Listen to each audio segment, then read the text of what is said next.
तो सबसे पहले इसको हम लोग कहते हैं D Morgan's law. This is called D Morgan's law. तो डी मॉर्गन्स लॉ को हम लोग किस तरह से समझते हैं, ये उसका सबसे आसान मेथड है। सबसे पहले हम क्या करते हैं, हम ए यूनियन बी को जज करते हैं। तो हमारे पास ए यूनियन बी है, इसमें 2 4 6 8 एंड 3 5 एंड 7।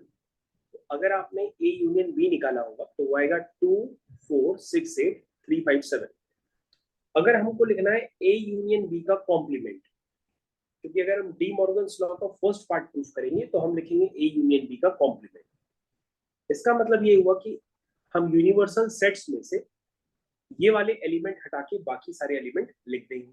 तो हमें यूनिवर्सल सेट से कौन कौन से एलिमेंट हटाने होंगे, 2 4 6 8 3 5 7 3 5 7। यानी कि अगर हम ए यूनियन बी का कॉम्प्लीमेंट लेंगे तो क्या आएगा 1,9।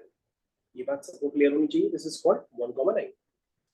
अब हमको क्या चाहिए, हम एलएचएस निकाल चुके हैं। एलएचएस का मतलब left hand side, A union B का कॉम्प्लीमेंट। अब हम क्या निकालना चाहेंगे, हम निकालेंगे ए कॉम्प्लीमेंट और बी कॉम्प्लीमेंट का इंटरसेक्शन। यदि हम ए कॉम्प्लीमेंट लिखेंगे तो ए कॉम्प्लीमेंट का मतलब ये हुआ कि ए के एलिमेंट छोड़ करके बाकी सारे एलिमेंट आप लिख डालिए। तो बेटा अगर हम ए के एलिमेंट देखें तो वो है 2 4 6 8। तो बेटा इनको छोड़ करके अगर हम बाकी बचे एलिमेंट लिखेंगे तो आएंगे 1 3 5 7 9। ठीक है, अब ध्यान से देखिएगा। अब अगर हम बी कॉम्प्लीमेंट लिखेंगे तो बी के एलिमेंट छोड़ करके बाकी एलिमेंट लिखेंगे, और बी के एलिमेंट क्या है 2 3 5 और 7। अगर हम इन एलिमेंट को हटा देंगे तो आपके पास बी कॉम्प्लीमेंट आ जाएगा, यानी कि आएगा 1 4 6 8 9। क्या ये बात समझ में आ गई? तो बेटा ये आ गया आपका ए कॉम्प्लीमेंट और फिर आ गया बी कॉम्प्लीमेंट।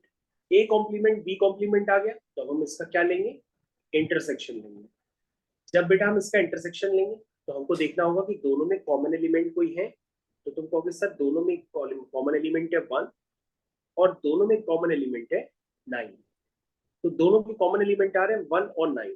और बच्चों अगर आप ध्यान से देखेंगे तो जो 1 और 9 है वो 1 और 9 किसके इक्वल आ रहा, ए यूनियन बी के होल कॉम्प्लीमेंट के बराबर आ रहा। यानी आपका एलएचएस जो है बेटा वो आरएचएस के इक्वल आ रहा, और एलएचएस आरएचएस इक्वल आ रहे हैं तो इसका मतलब डी मॉर्गन्स लॉ आपका प्रूव हो गया। तो दैट मींस आपका जो फर्स्ट लॉ था this is A union B का whole complement is equal to A complement intersection B complement. उसके बाद बेटा अगर हम सेकंड वाला पार्ट करेंगे तो सेकंड वाले पार्ट में सबसे पहले हमें निकालना है ए इंटरसेक्शन बी का होल कॉम्प्लीमेंट। तो सबसे पहले हम ए इंटरसेक्शन बी निकालेंगे, ये आपका लेफ्ट हैंड साइड हो गया। जब हम ए इंटरसेक्शन बी निकालेंगे तो इसका मतलब ये होगा कि ए और बी के कॉमन एलिमेंट हम देखेंगे। तो ए और बी का जो कॉमन एलिमेंट है वो 2 है, 4 नहीं है, 6 नहीं है, 8 नहीं है। सिर्फ और सिर्फ एक लौता एलिमेंट दोनों में कॉमन है जिसका नाम है 2।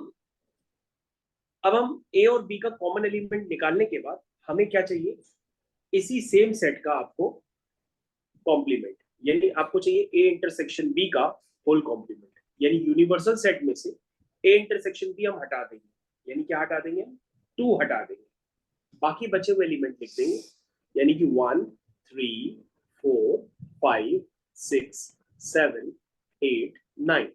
तो अगर आप ध्यान से देखिए आपका ए इंटरसेक्शन बी का कॉम्प्लीमेंट यानी कि लेफ्ट हैंड साइड आ गया। अब बेटा राइट हैंड साइड को प्रूफ करने के लिए आपको ए कॉम्प्लीमेंट निकालना पड़ेगा। ए कॉम्प्लीमेंट अभी आप ऊपर जस्ट निकाल चुके हैं, लिख लीजिए। बी कॉम्प्लीमेंट निकालना पड़ेगा, वो भी जस्ट आप ऊपर निकाल चुके हैं, उसको आप लिख लीजिए।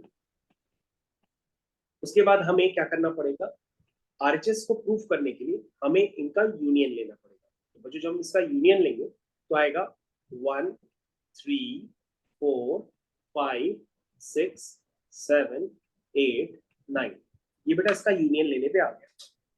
और बेटा यूनियन लेने पे आ गया, अगर आप ध्यान से देखें तो जो एलएचएस है वो आरएचएस वाले पार्ट के इक्वल आ रहा है, क्योंकि आपने आरएचएस में जो भी कैलकुलेट किया this is called A complement union B complement. तो आप ध्यान से देखें कि आपके जो डी मॉर्गन्स लॉ का सेकंड पार्ट है वो आपका प्रूफ हो गया। That means A intersection B का complement is equal to A complement union B complement. तो बेटा इसी को हम लोग कहते हैं कि डी मॉर्गन्स लॉ पूरी तरीके से यहाँ पे प्रूफ हो चुका है।